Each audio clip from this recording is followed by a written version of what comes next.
Hello and welcome to the latest episode of Beyond the Panels. Since it is February, this week I thought I would talk about some Black History titles. So I've picked out a few of my favorites. My first one is a nonfiction graphic biography. This one is Nat Turner by Kyle Baker, who is a really talented cartoonist that's worked for both Marvel and DC and published some of his own stuff, like this one. He's also done The Bakers, of course, Birth of a Nation. He did an awesome run on Plastic Man. But this is about a slave revolt that he learned about in school, but anything he researched about it was just a couple of lines, and it wasn't really fleshed out and readily available to people that were curious about it. So he took it upon himself to write his own book about Nat Turner and his history and what occurred. My next one is Superman versus Muhammad Ali. So this is from the 70s, and it was actually endorsed by the real Muhammad Ali. In the 70s, they started to do some cross-company team-ups, and they did a Spider-Man meets Superman. And Muhammad Ali's manager at the time saw that, and he was like, well, if Superman could meet Spider-Man, why couldn't he meet Muhammad Ali?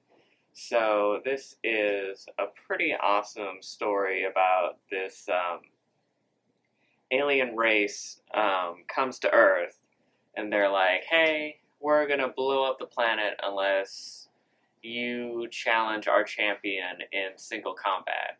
So Superman says, okay, well, I will be Earth's champion and I will fight for Earth. But then Muhammad Ali says, but you're Kryptonian, you're not even from Earth, and I'm from Earth. I'm going to be Earth's champion. So they decide to have a fight to see who will represent Earth before they have the big fight. And they have a fair fight because Superman is under a red sun, so he does not have his regular powers. So it's a pretty awesome, cheesy story. The artist Neal Adams, who is famous for Batman, Superman, Green Lantern, and the cover at the time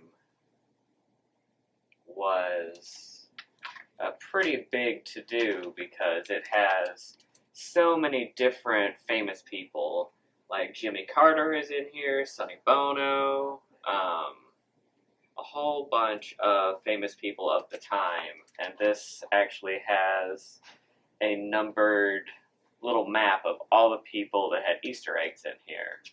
So if you are a boxing fan, Muhammad Ali fan, Superman fan, this is an awesome book. My next one is Justice League of America. I picked this one because it was written by Dwayne Mcduffie, who was an awesome writer that worked for both Marvel and DC for a number of years, did a ton of titles, and he was one of the founding members of Milestone, which was an African-American owned publishing company that saw the lack of diverse characters in mainstream American comics and wanted to showcase that. So Milestone are the ones that most famously created Static Shock, but also like Icon, Hardware, and in the early 2000s when he came back to write with DC, he actually incorporated these Milestone characters into mainstream DC Universe. And so they were hand in hand with Justice League for a while. Static Shock joined the Teen Titans, and they just started a relaunch of Milestone last year, so I'm excited to see what comes of that. And he passed away a few years ago. I think he was only in his 40s.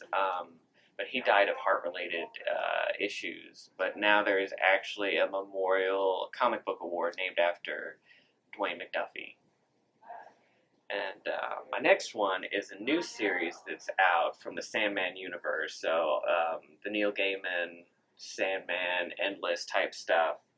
But this is the imprint of that universe and a new series called House of Whispers that's written by Nalo Hopkinson, who's a really prolific science fiction, speculative fiction, Jamaican-born writer that infuses a lot of like Caribbean like mythology. And so this is her take on some of the endless, the dreaming, with like a New Orleans Jamaican flair to it. So this has 3 volumes so far, and it's a really gorgeous like fantasy surrealist horror series if you're interested in it, if you're a fan of her writing, if you're a fan of the Sandman universe. It's pretty awesome. My next one is Black Panther. This isn't the first of the Black Panther books. He first appeared in Fantastic Four, and then he struck out on his own in an anthology comic called Jungle Action, and this is when he got his own series.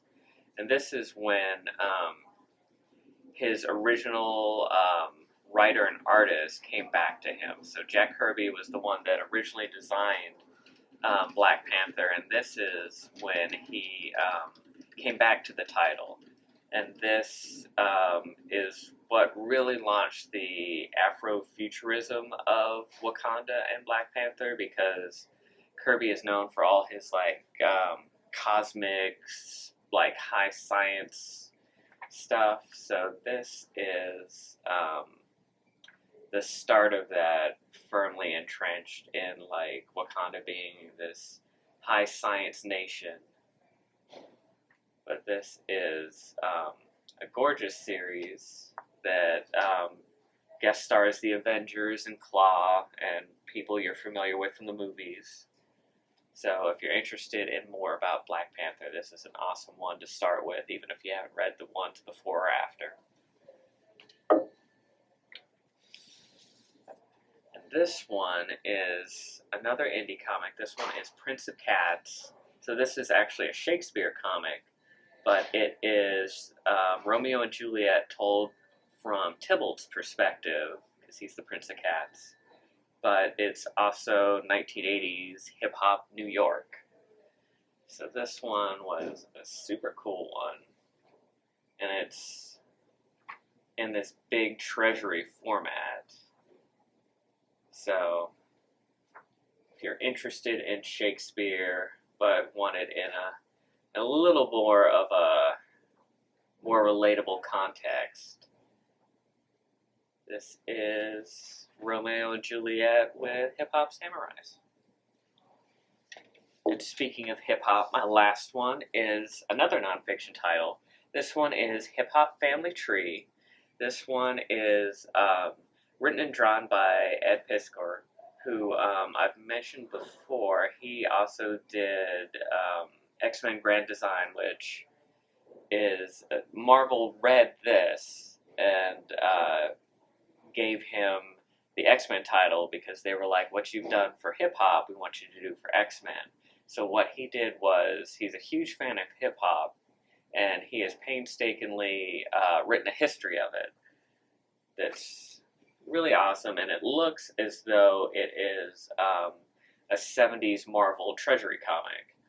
But it goes through and shows all the major players in the game, talks about the Beastie Boys, Run DMC, Rick Rubin, Grandmaster Flash, and it starts with DJ Herc and just kind of goes through, starts on the East Coast, and like here's Africa, Boombata, and the Soul Sonic Force, which is the person on the cover. But this is such an interesting and awesome read. There's 4 volumes so far. like I said, it starts on the East Coast, and I think by the third or the fourth volume, it goes and starts to go to the West Coast with like the Wrecking Crew and Dr. Dre and some of the other Californian acts. So if you're interested in music or hip hop, this is definitely a good read. So I hope you found some interesting titles this week, and be sure to like, comment, subscribe, let me know if there's something you'd like to hear more about, and I will see you guys next time.